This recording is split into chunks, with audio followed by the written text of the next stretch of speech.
Hi, good morning. Today we are with Nellie Martinez from Martinez and Associates. Good morning, Nellie. Thank you for coming and joining us today. Good morning, Gabby. How are you? I'm doing good. I'm doing good. Wanted to take Oh, this moment to, again, thank you for coming and ask you a couple of questions since you are the broker of your company to see how things are going with you and what you are doing as a whole in trying to go in this new norm, we would say, and how are your agents, how are you training your agents? So right now, kind of first, let's talk about you. How did you get into the business of real estate? I got into the business of real estate in 2003. Okay. When I started, I'm an actual hairdresser all my life, and I had a salon for over 20 years. And I decided that I wanted to do something that I wasn't tied into an area. So I venture into real estate, and I love it because you communicate with people every day. You help people, and it's very fulfilling. Yes. So since then, I became a broker in about 2016, I believe. Mhm. Well, you're doing awesome. I see you just opened up your new office. Well, you moved it down here Yes. off of Bush Boulevard. I saw your sign that went up, and it's beautiful. I'm seeing a lot of your agents putting listings, helping buyers. How are you guys doing as far as putting listings now that we're having to deal with this social distancing and the safety of all? How are you guys handling it?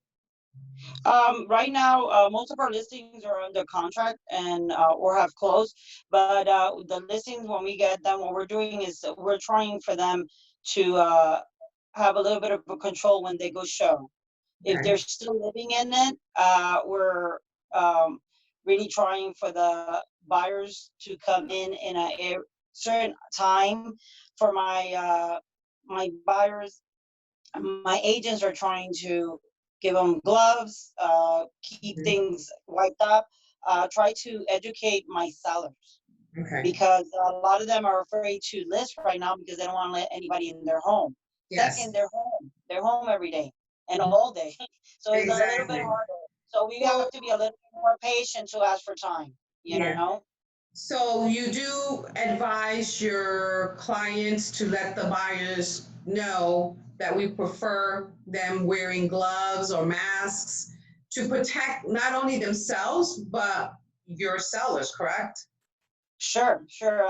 We try our best for the buyer that comes in to use them. We'll provide them. We'll put them in the house so they have them there Cool. just in case they don't have any. So Oh, we'll that's provide them awesome. there. Yeah, so they come in, they already are set up. We'll take them to our listing and Okay. leave them by the door where they could easily get them. Because some Oh, people don't okay. even have them when they get in. No, And try to yeah. schedule time so they could go in and out. Try to limit the time that they're in there. Okay, okay, wonderful, wonderful. That's awesome. And are you seeing any declines or any rise that's happening with real estate as far as getting listings? Well, listings are a little bit hard right now because a lot of people are not listing. They don't want anybody in their home, and Mm-hmm. they're worried about what's going to happen. So they Yeah. don't know exactly what's going on. So they really don't take a decision to put the house out in the market. I think right now we're still a buyer's market because there's no inventory, but Yeah. there's no inventory because people are not putting their houses in the market. I feel that maybe by the end of the year will be more of a buyer's market than a seller's market Mm-hmm. because a lot of people will have to relocate for jobs. Even if jobs go back to Yeah. sort of norm, we still have to a lot of time relocate. A lot of people are going to be working out of home. I feel that this that happened will stay. A lot of people will be staying working at home Mm-hmm. from now on. So Well, if they have a home, they might need the area for a space for an office or something mm-hmm. else. You Yeah. know. Well, because a lot of people are being forced to work from home now, and before they weren't set up for it. So, yeah, now that they're doing it, a lot of Yeah. employers are seeing hey, we can do this. We can have them work from home. It's kind of a little bit like a benefit for the employers because now they don't have to have that much of space, Yes. because their people be working from home. Which So, that will change also our commercial part, mhm. because a lot of areas where we have storefronts, people are not going to need those storefronts, because Yeah, if you work from the house, you don't need the space on the plazas. So yeah, that might affect our plaza rentals, yeah, because then people don't have to go there. They'll get a storage, put their stuff in the storage, and the person will go and work out of their house. They don't need that other space, or they will downsize instead of having a big space, or they will share space. I was just going to say, because if people need to meet somewheres with clients or they have to have some kind of a conference area, you think they're going to go more towards either, like you said, downsizing to a small area so they can always have at least a space to go meet with Yeah, or share? I think, but we're seeing a lot of those share spaces coming up Mm-hmm. where they rent and you pay a fee and you stay. One person that has the whole mortgage owns the area, the property, Mm-hmm. and the other people just rent for the month, and they could use the conference room or a desk or the Wi-Fi just to have a place where you could feel that you're legit, because Yeah. people want to see that you have an address and you're legit. But Okay. really, everybody is working a lot of that house. So I think that that's going to shift our market on that area, Mm-hmm. on that behalf. I think that's going to change a lot. We saw it coming, but I think it accelerated because Yeah. about a year or two ago, they were talking about how we're going to eliminate a lot of the plazas, a lot of malls, outlet Mm-hmm. malls, a lot of storage places. If you see them, they're coming out everywhere. Because Everywhere. really, Yeah. our market was changing, but I think this accelerated to happen like in a minute. Like Yeah. this is our new norm. I think we're gonna stay a lot like this. Okay, okay. And how about with your buyers? I mean, I know, for example, with my business, I deal with a lot of Latino buyers. I know I'm sure you do too. Are you seeing any changes with them as far as wanting to take advantage of trying to maybe buy now? Because I hear the rates are getting really good. Yeah, the rates went up. They were like extremely low and they went up, but now they're pretty much, they're not bad. Really, they're not bad. The only problem we're having is our scores. The scores, we used to be able to close with 5.8, something Mhm. around there, and now we're like 640. Yeah, So we have a few people that do under 640, but if you have under 640, you're gonna pay it on the rate. I So would say. that is the only thing. Mhm. That is the only thing.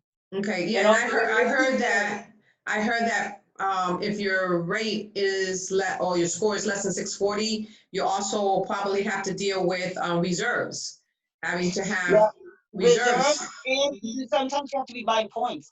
So your Yeah. closing cost, instead of your closing cost being 3.5, 4%, now you're talking Hmm. your closing cost is almost 5%.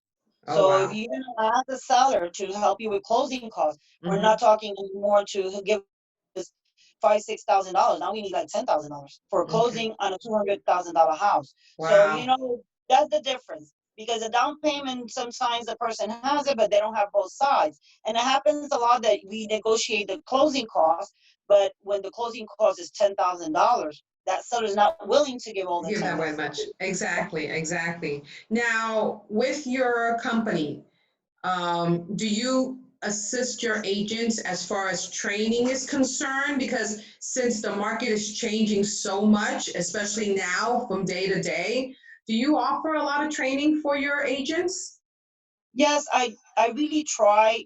What when before all this happened, we made it for sure once a month we met, Mm-hmm. and I do individual like one-on-one. I'm a small firm, we're 8 of us, Okay. and I take my time. I like to take my time with my agents. I'll have agents that are new, and I don't Mm-hmm. want them to feel that they're inexperienced when they go out. I feel that when they come and they go to the field, even if they've been there a year, they have to have my experience behind them. So my Yes. 17 years of experience should be their experience. So Mm-hmm. we do training, Okay. individual, and now we've been using Zoom. So we've been Yeah. doing meetings in Zoom. We've been meeting like I'll bring in a um, a lender or agent, anybody that I could get in, and I will get them to talk.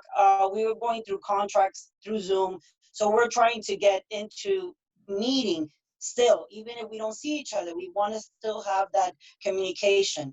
And Yes, my group of my agents are really, they're really good about it. They love to, they really communicate. They like to call. They relate to us, and they want to know what's going on, and it's yes, important. I don't want an agent that's not interested. I want agents that exactly. are interested in what's going on, because you cannot serve somebody if you don't know what you're doing. Of You know. course, of course. Yeah. You can tell the difference between certain agents. The important stuff is that they get the training and it's offered to them. So the fact that you're doing Zoom meetings is awesome, and bringing in lenders and other realtors that can assist in the training for your agents, it's great. We here at the title company, we offer that for you guys all the time. So if you ever need to do a class now, you can do it through Zoom about For title. sure. If they have questions about title, because it is important that agents know what title insurance is, especially if they are working with the buyers, explaining to the buyers, because it is something that the buyer is going to receive and it's their protection. So it's very important that the agents understand that. Yes, we, the title company, will definitely explain it to them. We'll go over it with the clients, with the buyers, but it is a good thing that the agents at least know what they are. So we're here to help you guys at all the time. So whenever you need Oh, any we appreciate tips. it. Appreciate it. And it's important because they have to know how to look at those forums, everything when they go in. When they go in and they need to see an alta, they need to understand what's there and what's right, what should be Exactly. in what side. Because a lot of times, I just had a closing not too long, not with you, with another title company, and they actually gave a credit to the seller Uh-huh. for the taxes for the rest of the year from my Oh, buyer. so they did the So, opposite. yeah, they're Mm-hmm. getting $1,700, Oh and my my buyer goodness. was like, "What happened here?" And we're looking. I know. So if you don't know as an agent, you will just pass it. Everybody will pass it. Nobody will notice it. So But you know yeah. what's going to happen down So the road? it's Somebody will eventually find out, and then they're going to be calling and asking, "Hey, Mr. Seller, do you want to absolutely, give that money yeah. back?"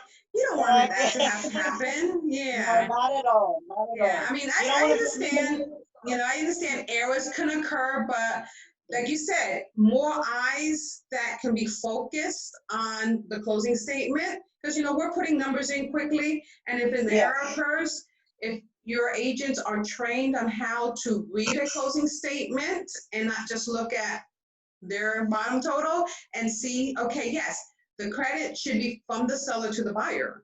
Yeah. Then, is the down payment, is the seller's concession on there? Is there the mortgage? You should know there's a Yeah. mortgage on the property. Do you see the payoff? Yeah. Is the seller assisting in a home warranty? Make sure it's there. Make sure it's not there. It's not there that somebody accidentally put it on there and it shouldn't be there. Or if the contract changed, because we see a lot of times we'll receive the contract and it'll have all these different terms, but then throughout the process, somehow it gets renegotiated and now there is no longer a home warranty or the seller's concession's been reduced. And we don't have that addendum. So our closing statement's prepared the way we had it. So an agent reviews it and says, hold on, this is wrong. We had an addendum, here you go. Then it'll allow us to fix it. So that's a good thing that you're That's training your another thing. agents. That's another thing I try to train my agents, that everything is communication. If you Yes. communicate between the lender and the title company, the listing agent, the selling agent, everybody all together, you end up in a better position, because when you communicate, what Mm-hmm. you meant, somebody else will pick up. Yes. So I always tell them, even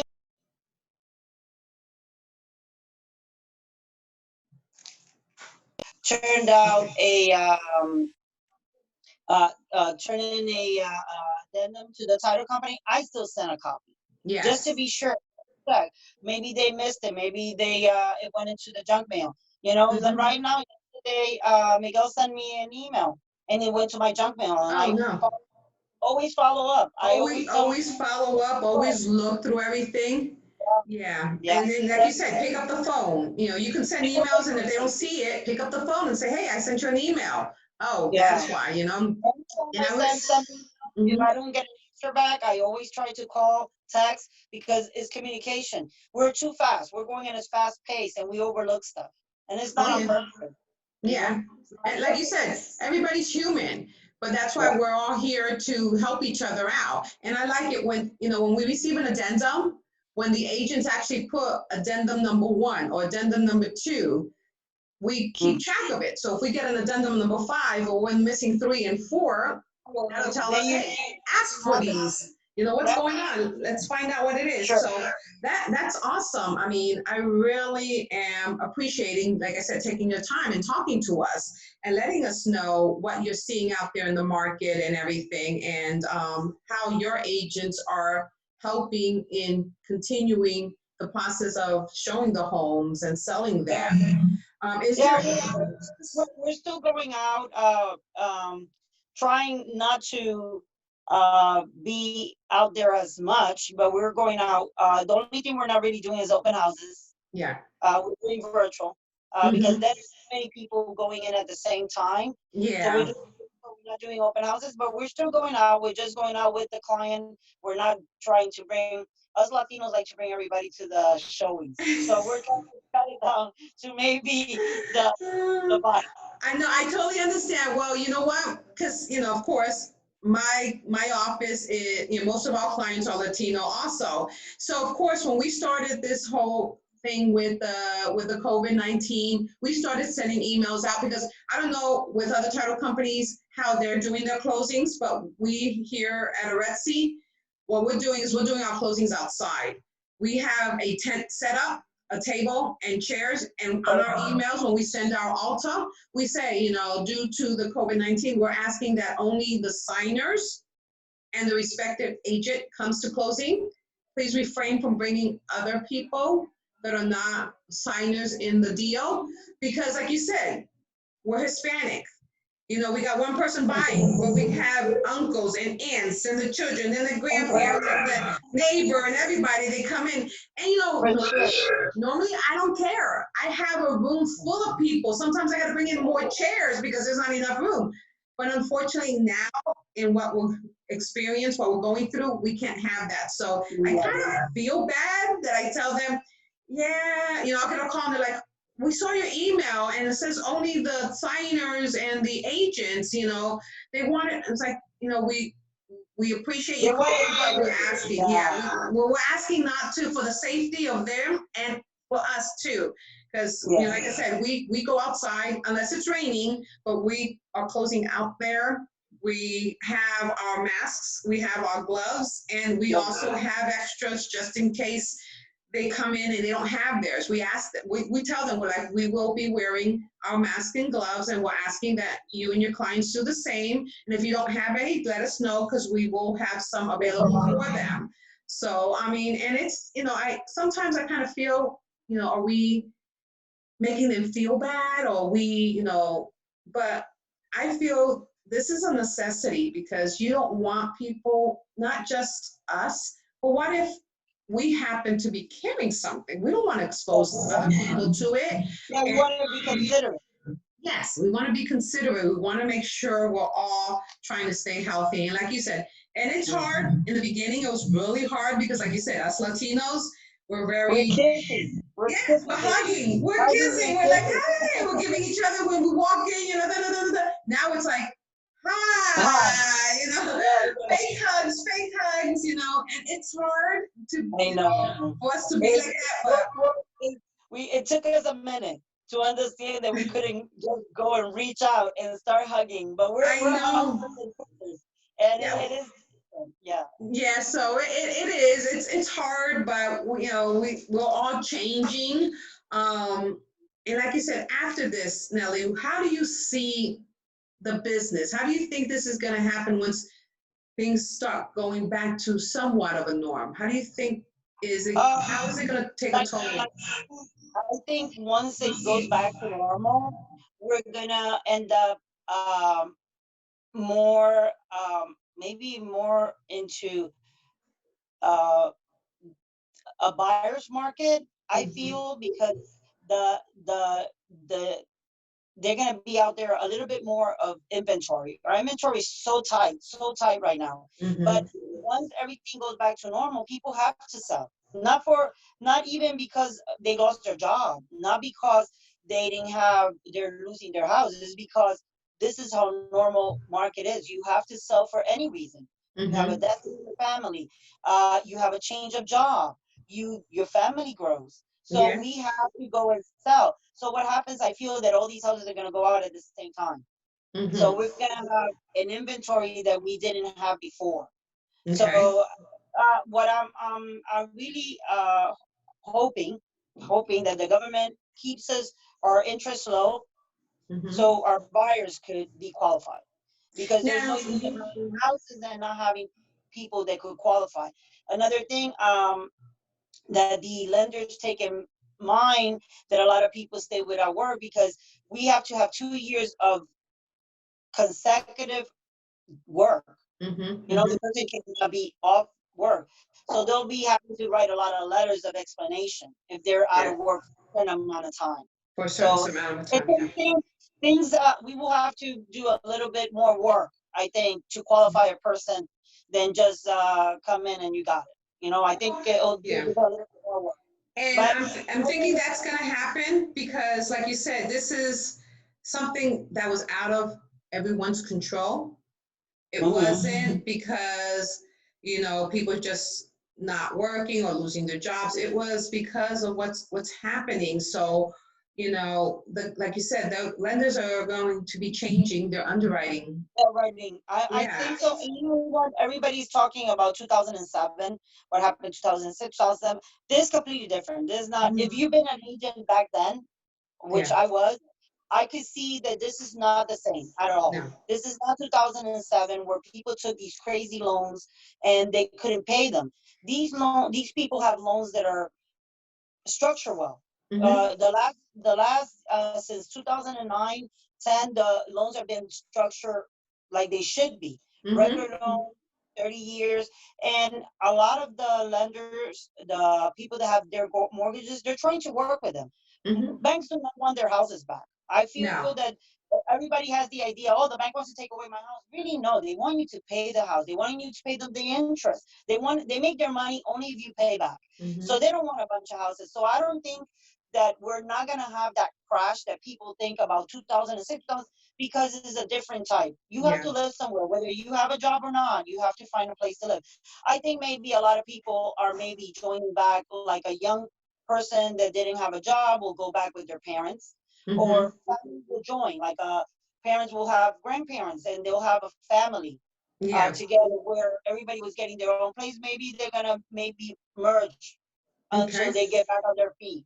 So I Yeah. feel that we're gonna be looking more of a merging type of family. People are gonna get used to being all together again, like we had Hmm. to.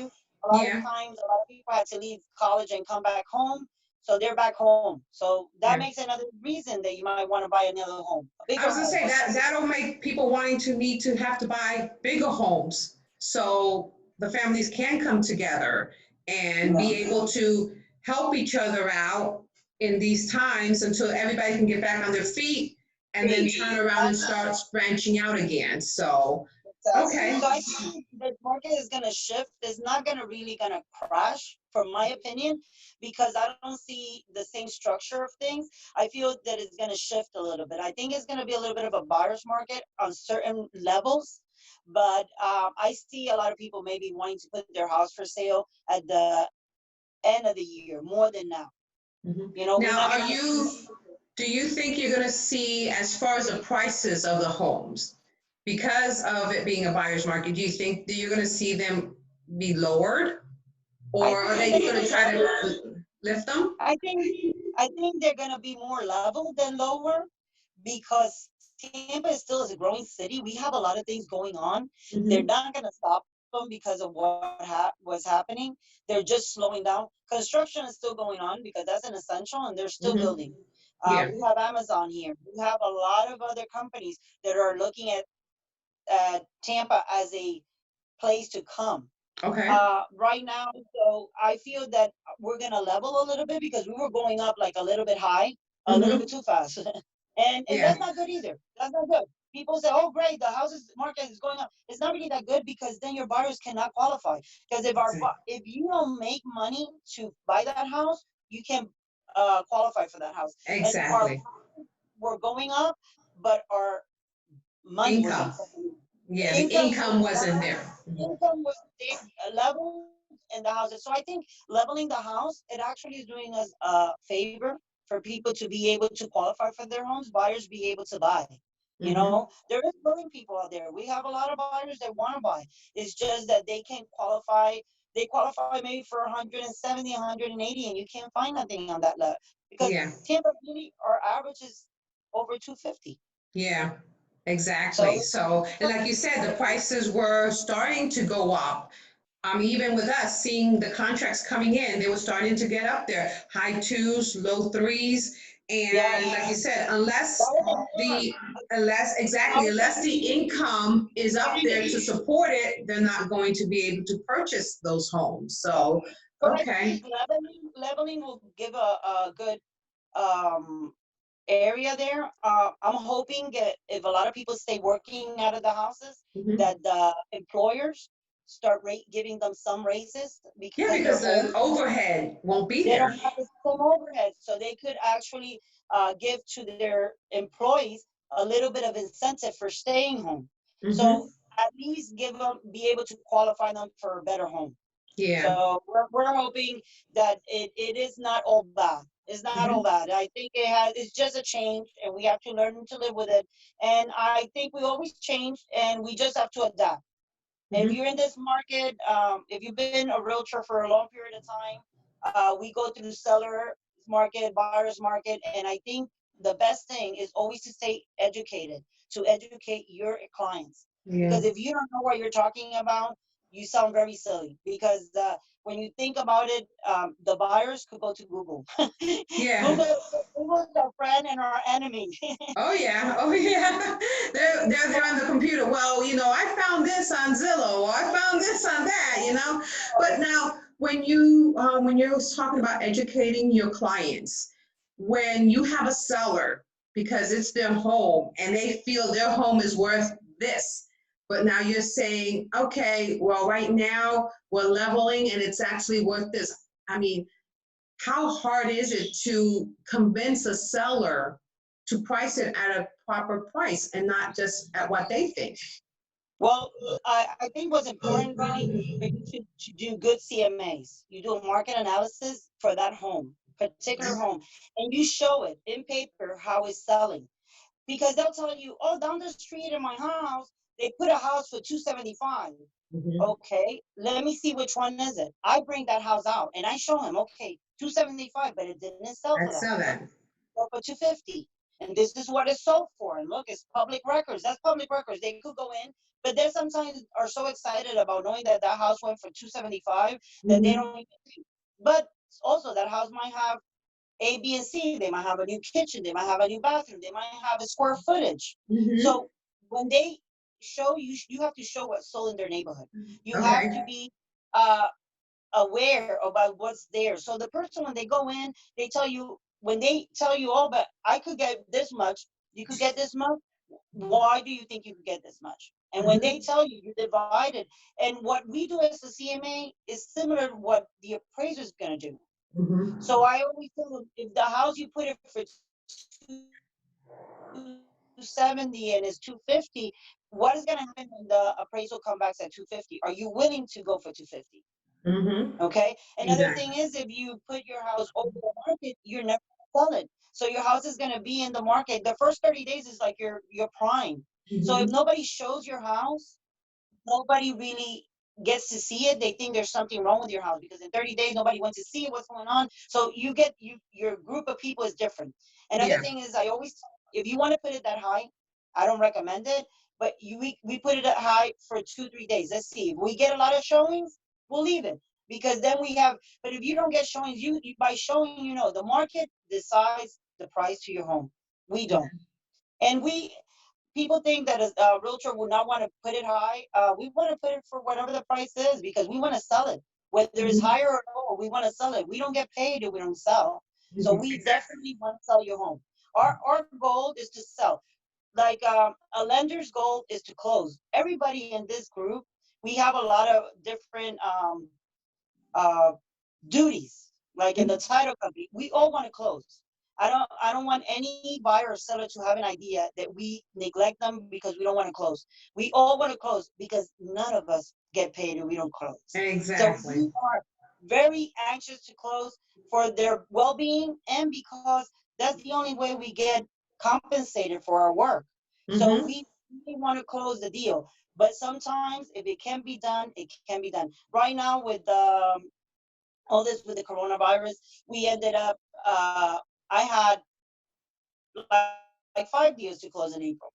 Out of 5 deals, I only closed 2, my personal ones, not my agents, but my personal one. I closed 2. The other 3 are not dead. They're just need to wait because their work change. They have to do certain things. We have to change. The credit scores change, different things. But Yeah. I had to make the changes on it. I wanted to close, but if you can't, you have to understand and you have to explain to your buyer so you don't lose them. Just because we didn't close today, it doesn't mean we cannot close. We'll buy another home. You have your home, but it will be maybe, 6 months from now, 3 months from now. So those buyers are not gone. They just delayed. So, I feel always that we always have to look at the whole picture and the buyer, the seller, they'll have to understand we want to close. We want the deal to work, but we want to work ethical. We want to be sincere and we want what's right for everyone, not just because I want to get a paycheck. I Well, really feel that you're also looking to be a family with them because if you do right with your clients, they're going to remember you. They're going to refer you.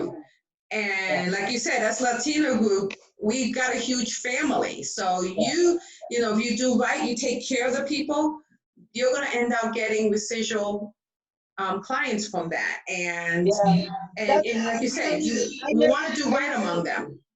I work my whole entire sphere of influence is people that I know. I really don't advertise. I don't ever go and buy a lead. I never do. I only communicate to the people I know, and those people will refer me to someone else. If you do a good job, if you're caring, and you're sincere, you always get back in return. Yes. Because they see it, and you should think when you're working as a realtor, any realtor, a new realtor, anybody that's out there, think about it that if it was your family, it was your mom, it was your sister, your cousin that was here, you'll be upset if somebody was trying to put them in a place that is not good. Like when we go do an inspection, you're hoping that everything goes good in that house. But if it's not the right fit, the house has a lot of situations. You communicate to them. Sometimes they're okay with it because they're gonna fix it. But if you don't tell them and they go in and they get a surprise, then we have a bigger problem. Oh, because then they think you hide it and didn't want to let them know.